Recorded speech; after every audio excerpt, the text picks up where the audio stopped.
నెల మొదటి రోజున మనల్ని దేవుడు తీసుకుని వచ్చాడు. ఈ రోజు దేవుని వాగ్దానాన్ని మనం జ్ఞాపకం చేసుకుంటాం. దేవుడు ఈ నెల ఏం వాగ్దానం ఇచ్చాడు అన్నదాన్ని మనం జ్ఞాపకం చేసుకుంటాం, చదువుకుంటాం. జకర్యా గ్రంథము 9వ అధ్యాయము 12వ వాగ్దాన వచనాన్ని మనం చదువుకొని ఈ నెల దేవుడి ఈ వాగ్దానం చేత మనతో కూడా మాట్లాడాలన్నారు. జకర్యా గ్రంథము 9వ అధ్యాయము 12వ వాగ్దాన వచనం, పేజీ నంబర్ 781 పాత నిబంధన గ్రంథములో చూద్దాం. ఆ మాటను మనం చదువుకుందాము. బంధకములో పడియుండియు నిరీక్షణ గలవారులారా, మీ కోటను మరలా ప్రవేశించుడి, రెండింతలుగా మీకు మేలు చేసదనని నేడు నేను మీకు తెలియజేయుచున్నాను. హల్లెలూయా, హల్లెలూయా. కాబట్టి ఈ జకర్యా 9:12 ప్రకారము దేవుడు ఈ నెల 3వ నెల మనకు వాగ్దానం ఇచ్చాడు. అందుకే మనం దేవుని దగ్గరనే ప్రార్థన చేయాలి. మన పరిస్థితులు ఎట్టున్నా దేవుని దగ్గరే చెప్పుకోవాలి. నీ అవసరతలు ఏమున్నా దేవుని దగ్గరే చెప్పుకోవాలా. దేవుడు నీ ప్రార్థన ఆలకిస్తాడు. దేవుడు నీకు ఒక అద్భుతం చేస్తాడు. హల్లెలూయా. ఇక్కడ వాక్యం చెబుతుంది, బంధకములో పడి ఉండియు నిరీక్షణ గలవారులారా, ఇదో మీ కోటలు మరలా ప్రవేశించడి, రెండింతలుగా మీకు మేలు చేసేదను. హల్లెలూయా. దేవాది దేవుడు రెండింతలుగా మేలు చేసే దేవుడు. ఎలాంటివంట? రెండింతలుగా, మూడింతలుగా దేవుడు అద్భుతం చేసే దేవుడే ఉన్నాడు. కాబట్టి ఈ మేలు పొందుకోవడానికి వాక్యానికి ముందు ఏ వాక్యం చెప్పి ఈ వాక్యం చెబుతున్నాడని మనము వెనకున్న వాక్యం 11వ వాక్యం చదువుకొని మళ్ళీ ఈ రెండింతల మేలు మనం పొందుకోవాలా. దేవుడు ఇవ్వడానికి ఆయన సిద్ధంగా ఉన్నాడు, కానీ ఆ మేలును మనం పొందుకునే విధంగా మనం ఉండాలా. ఆ 11వ వాక్యంలో మనం చూసినట్టయితే, మరియు నీవు చేసిన నిబంధన రక్తమును బట్టి తాను పడిన నీరు లేని గోతిలో నుండి చెరపట్టబడిన నీ వారిని నేను విడిపించెదను. అప్పుడు ముందు చూసినట్టయితే నీవు చేసిన నిబంధన రక్తము. యేసయ్య మనకు చూడండి, అందుకే పాత నిబంధన కొత్త నిబంధన. కొత్త నిబంధన యేసుక్రీస్తు రక్తం చేత చేయబడినటువంటి నిబంధన. ఏంటంటే యేసుక్రీస్తు యొక్క రక్తము చేత చేయబడినటువంటి నిబంధన. ఆ నిబంధన కొత్త నిబంధన. మనమందరూ కొత్త నిబంధన వారివే ఉన్నాం. అంటే యేసుక్రీస్తు రక్తం చేత మనము కడగబడిన వారమై ఉన్నాము. ఇక్కడ అదే చెప్తున్నది, ఇదో నీవు చేసిన నిబంధన రక్తమును బట్టి. హల్లెలూయా. యేసయ్య మన కొరకు కల్వారి శిలువలో తన రక్తాన్ని చిందించాడు. కాబట్టి పాపులమైనటువంటి శాపులమైనటువంటి మనలను, మన పాప శాపాలు దోషాలు తొలగిపోవడానికి తానే భూలోకానికి మనిషిగా వచ్చి ఆయన శిలువలో రక్తం చిందినందువలన మన పాపములు పరిహారం దొరికింది. అది ఆ పరిష్కారము నిరంతర పరిష్కారం. హల్లెలూయా. ఏమంటే నిరంతర పరిష్కారము. కాబట్టి యేసయ్య తన రక్తము చేత మనల్ని ఏం చేశాడంటే కడిగాడు. మత్తయి రాసిన సువార్త 26వ అధ్యాయములో 28వ వాక్యంలో మీరు చదివినట్టయితే అక్కడ యేసుక్రీస్తు బల్ల ఆరాధన చేస్తూ ఉన్నప్పుడు ఒక మాటను మనకేం చేస్తున్నాడు అక్కడ చెప్తున్నాడు. 26వ అధ్యాయములో 28వ వాగ్దాన వచనం, మత్తయి రాసినటువంటి సువార్త, ఇది నా రక్తము అనగా పాప క్షమాపణ నిమిత్తము అనేకుల కొరకు చిందింపబడుచున్న నిబంధన రక్తము. నిబంధన రక్తము. చూసినావా? హల్లెలూయా. యేసయ్య కల్వారి శిలువలో తన రక్తాన్ని ఏం చేశాడు? చిందించేదానికి ముందు ఆ బల్లారాధనకు పోయేటప్పుడు ఏం చేస్తున్నాడంటే, ఇది నా రక్తము. ఏమంటాడే? యేసయ్య రక్తము. రెండవదిగా చెప్తున్నాడు, అనగా యేసయ్య రక్తం అంటే ఎందుకంటే పాప క్షమాపణ నిమిత్తం అనేకుల కొరకు చిందింపబడుచున్న నిబంధన రక్తం. అనేకుల కొరకు, ప్రపంచంలో ఉన్న అన్ని దేశంలో ఉన్న సకల జాతుల వాళ్ళు, సకల భాషల వాళ్ళు, సకలమైన వాళ్ళందరి కొరకు శిలువలో యేసయ్య ఏం చేశాడంటే రక్తము చేసి చిందించి ఆ రక్తము చేత కొత్త నిబంధనను మనకి ఇచ్చాడు. హల్లెలూయా. అందుకే ఇక్కడ చెప్తున్నాడు నిబంధన రక్తము. యేసుక్రీస్తు యొక్క రక్తము నిబంధన రక్తం అండి. ఆయన రక్తం చేత మనం అందరూ కడగబడిన మనం అందరూ ధన్యులము. కాబట్టి మన పాప శాపాలన్నీ ఏమైపోయాయంట? తోసివేయబడ్డాయి, తీసివేయబడ్డాయి, కడగవేయబడి ఉన్నది. కాబట్టి అందుకు చెప్తున్నాడు, నీవు చేసిన నిబంధన రక్తమును బట్టి తాము పడిన నీరు లేని గోతిలో నుండి. హల్లెలూయా. ఈరోజు తామే పడిపోతున్నారు గోతుల్లో. ఆ గోతుల్లో ఏం లేదంట, నీళ్లు లేదు. హల్లెలూయా. ఈరోజు చాలా మంది ఏం చేస్తున్నారంటే, దీంట్లో పడితే మనకేమైనా వస్తుంది, ఆశీర్వాదాలు వస్తాయేమో, మన పాపాలు పోతాయేమో అని వాళ్ళే పోయి పడిపోయి ఉన్నారంట.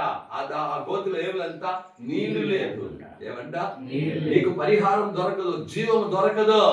కాబట్టి ఇక్కడ వాళ్ళే పోయి పడిపోయినారంట. వాళ్ళే పోయి ఏమైపోయినారంట, పడిపోయినారు. అప్పుడు ఇశ్రాయేలు గురించి చెప్తున్నాడు. ఇశ్రాయేలు ఏం చేశారంటే, వాళ్ళే శిక్షకు ఏమైపోయినారంట, పాత్రులు అయిపోయినారు. కారణం ఎవరంటే, దేవుని నిబంధనకు లోబడలే, దేవుని వాక్యానికి లోబడలే, వాళ్ళ ఇష్టానుసారంగా బతికాడు. వాళ్ళే పోయి పడిపోయినారు, దేవుడితో ఇలా. హల్లెలూయా. ఈరోజు వాళ్ళే పోయి, ఈరోజు ఎంతమంది పాపంలో పడిపోతున్నారు, వాళ్ళే పోయి పనికిరాని దాంట్లో చిక్కుకుంటున్నారు, ఎన్నో సమస్యలు చిక్కుకుంటున్నారు, పాపములు చిక్కుకుంటున్నారు, బాధల్లో చిక్కుకుంటున్నారు, వ్యాధుల్లో చిక్కుకుంటున్నారు, కన్నీళ్ళు చిక్కుకుంటున్నారు. వాళ్ళే ఇక్కడ చెప్తున్నాడు, యేసయ్య వారిని తిరిగి, హల్లెలూయా, ఇశ్రాయేలు అందరూ అలా పోయి ఏం చేశారంట, నీరు లేని గోతిలో వారే పడిపోయి. చూడండి, చెరపట్టబడిన నీ వారిని నేనేం చేస్తానంట, విడుదల చేస్తాను. హల్లెలూయా. చెరపట్టబడిన నీ వారిని నేనేం చేస్తాను, విడుదల చేస్తాను. యేసయ్య ఎలాంటి దేవుడు అంటే, చెరలో నుండి నిన్ను విడుదల చేసే దేవుడు. నువ్వు ఈరోజు ఎలాంటి చెరలో ఉన్నావో, ఆ చెరలో నుండి నిన్ను విడుదల చేసే దేవుడు. ఆ చెర నీకు నువ్వే ఏం చేసినావో, వేసేసుకున్నావు. హల్లెలూయా. అందుకే నేను చెప్పినాను, 3 రకాల చెరలు ఉన్నాయి. ఏమంట, పాపం చేస్తే, శాపం చేస్తే నువ్వు ఒక చెరలోకి ఏం చేస్తావా, వెళ్ళిపోతావు. కొన్ని సమయంలో సాతానుడు నిన్ను ఏం చేస్తాడో, ఒక చెరలో వేసేస్తాడు. కొన్ని సమయంలో దేవుడు ఏం చేస్తాడు, నిన్ను ఆ మంచి కార్యాలు, నువ్వు మారు మనసు పొందాలని కొన్ని కార్యాలు చెరలో నిన్ను వేస్తాడు. హల్లెలూయా. ఈరోజు శత్రు చెరలో చూడండి, యెషయా గ్రంథము 51వ అధ్యాయము 14వ వాగ్దాన వచనంలో చూసినట్టయితే, కృంగబడిన వాడు త్వరగా విడుదల పొందును, అతడు గోతిలో నుండి పోడు, చనిపోడు, అతనికి ఆహారము తప్పదు. హల్లెలూయా. ఒకవేళ ఈ రోజు ఈ నెల మొదటి నెల, ఈ యొక్క 3వ నెల మొదటి రోజు వచ్చిందా, ఒకవేళ ఏ గుంటలో నువ్వు పడిపోయి ఉన్నావు, ఎలాంటి గుంటలో నువ్వు ఉన్నావు, ఆ గుంటలో నువ్వు చనిపోవు. హల్లెలూయా. ఆ గుంటలో ఉన్న నువ్వు ప్రాబ్లంలో చిక్కుకున్నావా, అప్పుబాధలో చిక్కుకున్నావా, నువ్వు ఏ కార్యంలో నువ్వు చిక్కుకున్నావో, దేవుడు నిన్ను ఈ రోజు ఏం చెబుతుంది, ఈ నెల విడుదల చేయబోతున్నాడు. హల్లెలూయా. కృంగబడిన వాడు త్వరగా విడుదల పొందును.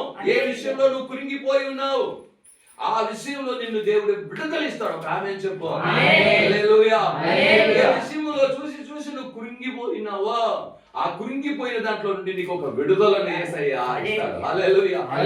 చాలా మంది ఏదో ఒక విషయం తన కుటుంబంలో, శరీరంలో ఏదో కార్యం జరగలేదు, ఏదో కార్యం నువ్వు తప్పిస్తున్నావు, ప్రార్థిస్తున్నావు, పోరాడుతున్నావు, జరగలే, కానీ దానివల్ల కురింగిపోతున్నావు. యేసయ్య నెలలో చెప్తున్నాడు, ఏ విషయంలో అయితే నువ్వు కురింగిపోయినావో ఆ విషయంలో నేను నిన్ను విడుదల చేస్తాను. ఆమేన్ చెప్పుమా. అతడు గోతిలోనికి పోడు, చనిపోడు. హల్లెలూయా. ఆ పాపం వల్ల నేను చచ్చిపోయే విధంగా కాదు, నిన్ను బ్రతికిస్తాడు యేసయ్య. తర్వాత అతనికి ఆహారం తప్పదు. హల్లెలూయా. నీకు రావాల్సిన ఆశీర్వాదము తప్పకుండా వస్తుంది. కీర్తనలో 68వ అధ్యాయంలో 6వ వాక్యంలో మనం చదివినట్లయితే, అక్కడ కూడా దేవుడు ఒక మాటను ఏం చేస్తున్నాడు, మనకు చెప్తున్నాడు. కీర్తనలు 68 6వ వాగ్దాన వచనాన్ని మనము చదువుకుంటాం. చూద్దాం. 68 6. దేవుడు ఏకాంగులను సంసారులుగా చేయవాడు, ఆయన బంధింపబడిన వారిని విడిపించి వారిని వర్ధిల్ల చేయవాడు, విశ్వాసఘాతకులు నిర్జల దేశమున నివసించెదరు. హల్లెలూయా. అప్పుడు దేవుడు ఏకాంగులను సంసారులుగా చేస్తాడంట.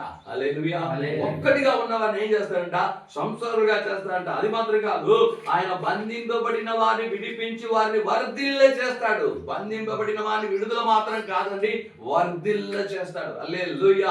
కాబట్టి ఈ రోజు ఈ నెల నిన్ను విడుదల చేసి నిన్ను వర్ధింప చేసే దేవాది దేవుడే ఉన్నాడు. కీర్తనలో 146వ అధ్యాయము 7వ వాగ్దాన వచనాన్ని కూడా మనం చదువుకుంటాం.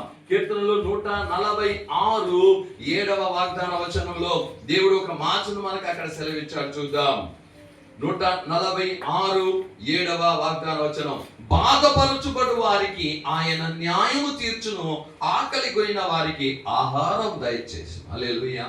ఈరోజు ఎలాంటి బాధ నీ జీవితంలో ఉన్నది, నీ కుటుంబంలో ఉన్నది, దేవుడు బాధపరచువాడని న్యాయం తీరుస్తాడు. హల్లెలూయా. నీ యొక్క బాధ న్యాయమైనట్టే నిశ్చయంగా దానికి న్యాయం చేస్తాడు. హల్లెలూయా.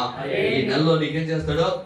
న్యాయం చేస్తాడు. న్యాయం. ఏ విషయంలో బాధపడుతున్నావు, ఏ విషయంలో అయితే అయ్యో ఇది ఇలా జరుగుతుంది అనుకున్నానే, ఇతడు ఇలా ఉండాలనుకున్నానే, ఇతడు చేస్తున్నాను అనుకున్నానే అని పని విషయంలో కావచ్చు, కుటుంబం విషయంలో కావచ్చు, ఏ విషయంలో కావచ్చు, నువ్వు బాధపడుతున్నావంటే యేసయ్య ఈ రోజు నీకు చెప్పే, ఈ నెల నీకు చెప్పే ఒక మాట ఏంటంటే, బాధపరచుబడి వారిని ఆయన న్యాయము తీర్చును, ఆకలి కొనిన వారికి ఆయన ఏం చేస్తారంట?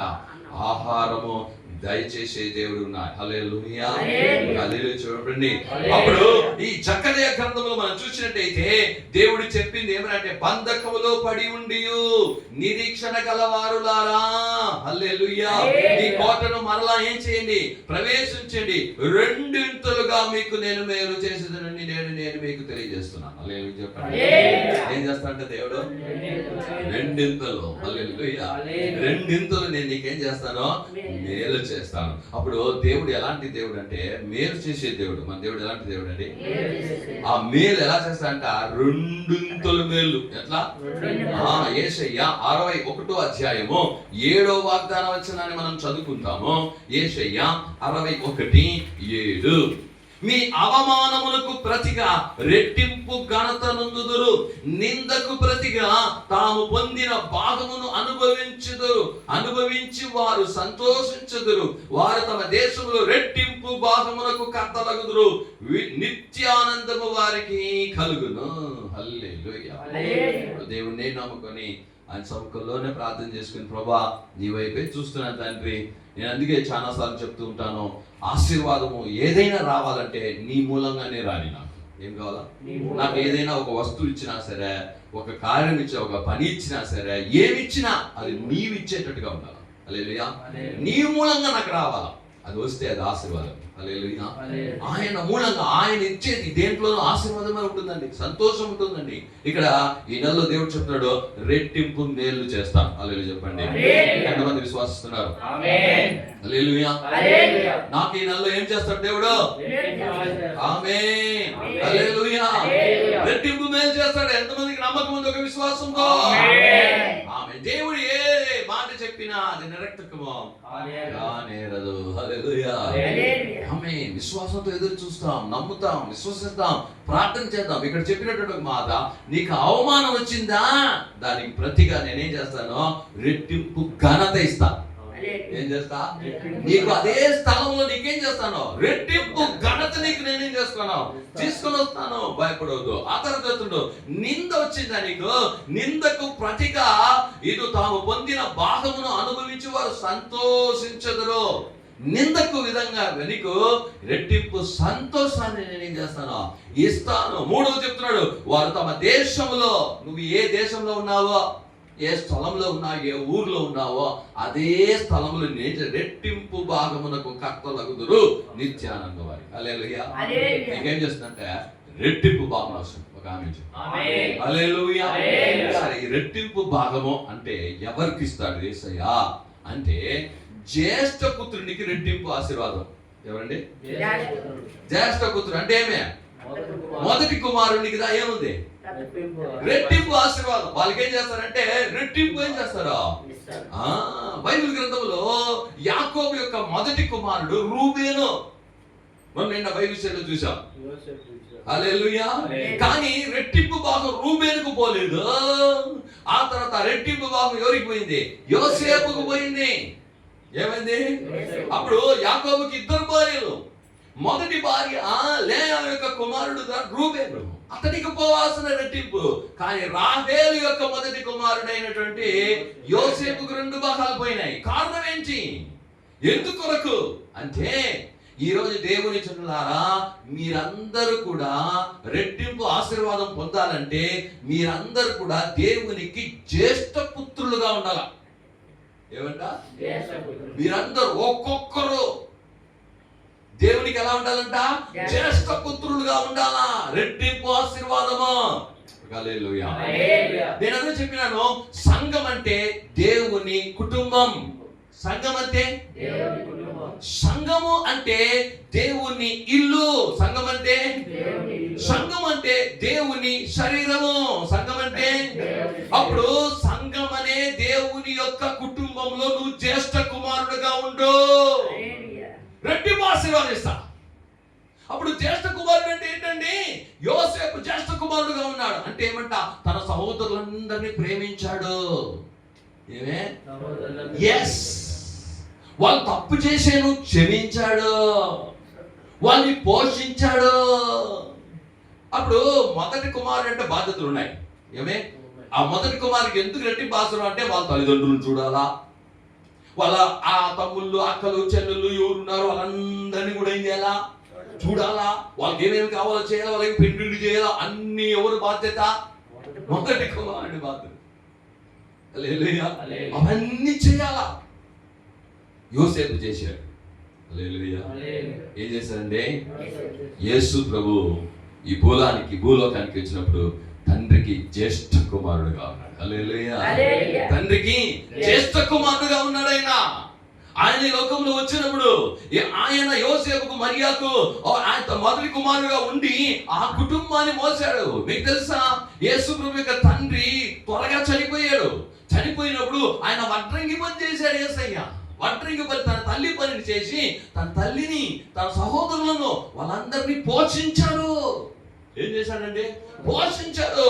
ఆయన ఆ ఇంటికి జ్యేష్ఠ కుమారుడై చేయాల్సినవన్నీ చేసి తండ్రి అయిన దేవునికి జ్యేష్ఠ కుమారుడుగా ఉండి ఆ పరిశుద్ధాత్మ పరలోక రాజ్యం నిమిత్తంగా ఆయన భూలోకానికి ఎందుకు వచ్చాడో దాన్ని కూడా చేసి ముగించాడు. హల్లెలూయా. ఈ రోజు మీకు రెట్టింపు ఆశీర్వాదం దేవుడు ఇస్తానని చెప్పిన మాట నిజమే. ఆయన ఇస్తాడు. మీరందరూ ఎలా మారాలా చెప్పండి. ఇది దేవుని కుటుంబము. సంఘం అంటే ఈ దేవుని కుటుంబంలో ప్రతి ఒక్కరు జ్యేష్ఠ కుమారుడుగా మారాలి. అంటే ఈ దేవుని యొక్క మందిరం అనేటువంటి కుటుంబంలో అన్ని బాధ్యతలు నువ్వు మోయాలా. ఏమే? ప్రార్థన చేయాలా, పరిచర్యకు వెళ్ళాలా, దేవుని సముఖానికి రావాలా, ఆయన కార్యాలన్నీ చూడాలి. బాధ్యత. పెద్ద కుమారుడు అంటే ఏమంట? గోల్డ్ అన్ని బాధ్యతలు ఉన్నాయి. అందుకే రెట్టింపు ఆశీర్వాదం. హల్లెలూయా. ఇప్పుడు మీకు కూడా రెట్టింపు ఆశీర్వాదం ఇస్తానన్నాడు. కానీ నువ్వు ఎలా ఉండాలంట? ఈ దేవుని కుటుంబమైన ఇక్కడ నీవు జ్యేష్ఠ కుమారుడుగా ఉండు. ఎలా ఉండు? అన్ని బాధ్యతలు తీసుకో. హల్లెలూయా. ఏదో వచ్చానా, ప్రేయర్ అయిందా, వెళ్ళిపోయేది ఇంకా అంతే, దానికి నాకు సంబంధమే లేదు అని ఉండకూడదు. ఏమే అని ఉండకూడదు. అన్నిటిలో నువ్వు జ్యేష్ఠ భాగ్యం పొందిన వాడైతే నీకే 2 భాగాలు. హల్లెలూయా. దేవుడు చెప్పింది ఏం చేస్తాడో ఇస్తాడు. హల్లెలూయా. అందుకే నువ్వు ప్రార్థన చేస్తే దేవుడు ఏం చేస్తాడంట? నీ ప్రార్థన ఆలకిస్తానని చెప్పినాడు. హల్లెలూయా. కాబట్టి ఈ రోజు ఏం చెప్తున్నాడంటే, ఈ నెల ఏం చెప్తున్నాడంటే రెట్టింపు భాగం ఇస్తా. హల్లెలూయా. ఈసాకు తన భార్య పిల్లల కొరకు ప్రార్థన చేశాడు. ఎలాంటి ఆశీర్వాదం వచ్చింది? రెట్టింపు ఆశీర్వాదం. ఎంతమంది పిల్లల్లో కావాలా? పిల్లలు ఇద్దరు పుట్టారు. హల్లెలూయా. ఏసా, యాకోబు. హల్లెలూయా. ఇద్దరు 2 రెట్టింపు ఆశీర్వాదం. హల్లెలూయా. నువ్వు ఎలా ఉండాలంటే జ్యేష్ఠ కుమారుడుగా ఉంటావు. ఎలా ఉండు? యోసేపుకు 2 భాగాలు వచ్చాయి. హల్లెలూయా. ఈ రోజు దేవుడు చెప్పాడు, 2 నేను నీకు మేలు చేస్తాను. 2 నీకు నేను మేలు చేస్తున్నాడు. యేసయ్య కల్వారి శిలువలో మన కొరకు ఏం చేశాడంటే మరణించాడు. ఈ రోజు ఈ రక్తము శరీరంలో భోజన పానం చేసేదానికి వచ్చావు. ఎలా ఉండాలంటే దేవుని కుటుంబమైన ఆయన సంఘములో నేను ఇక మీదట జ్యేష్ఠ కుమారుడుగా ఉంటాను. హల్లెలూయా. ఎందుకంటే ఏమంట? ఎలా ఉండాలి నువ్వు? జ్యేష్ఠ కుమారుడు. నీ కుటుంబంలో జ్యేష్ఠ కుమారుడుగా నువ్వు ఉన్నైతే ఎన్ని బాధ్యతలు ఉన్నాయి, అదే విధంగా సంఘంలో కూడా నీకేమున్నాయి? అదే బాధ్యతలు. దేవుని యొక్క కార్యాలను మోసేవాడై ఉండాలి. హల్లెలూయా. కాబట్టి దేవుడు ఇచ్చినటువంటి జకరియా 9:12 మనం చదువుకొని మన బల్లారాధనకు మనం ఏం చేద్దామో మనం రెడీ అయిపోదాం. చూద్దాము. ఆ బంధకములో పడి ఉండి నిరీక్షణ కలవారులారా, మీ కోటను మరలా ప్రవేశించని, 2 మీకు మేలు చేసేదని నేను మీకు తెలియజేస్తున్నాను. హల్లెలూయా. కాబట్టి 2 దేవుడు నీకేం చేస్తాడంట? ఆమేన్. దేవుడు చేసే దేవుడా. హల్లెలూయా. సొలొమోను ప్రార్థన చేసి ఒకటి అడిగితే దేవుడు ఏం చేశాడు? ఇంకా ఇచ్చినాడండి. హల్లెలూయా. అలాగే అన్న ఒకే ఒక కుమారుడు కావాలంటే అనేక రెట్లు ఇచ్చాడు. హల్లెలూయా. కాబట్టి నిశ్చయంగా రెండింతలు నీకు దేవుడు దయచేస్తాడు. అందరూ మోకరిద్దాం. దేవుని యొక్క బల్ల ఆరాధనకు మనం సిద్ధపడదాం. ఈ జకర్యా